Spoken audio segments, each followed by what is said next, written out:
5 ఏళ్ల నుండి రక్షక భటుల్ని రాతి బొమ్మలుగా చేసి బడి పంతుల్ని బారు షాపుల ముందు నుంచోబెట్టి అధికారుల చేత అడ్డమైన పనులు చేయించి హక్కులుగా రావాల్సిన వాటిని బిచ్చంగా మార్చి ప్రజలను పాలేరులుగా చూస్తా అమరావతికి అగ్గిపెట్టి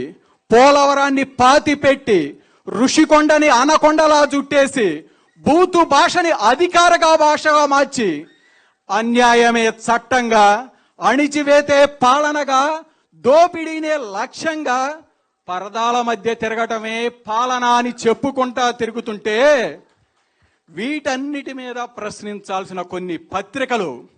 పెట్టుబడులకి కట్టుకతులకి పుట్టిన విషపుత్రికలుగా మారిపోతే వీటన్నిటి మీద మాట్లాడాల్సిన కొందరు మేధావులు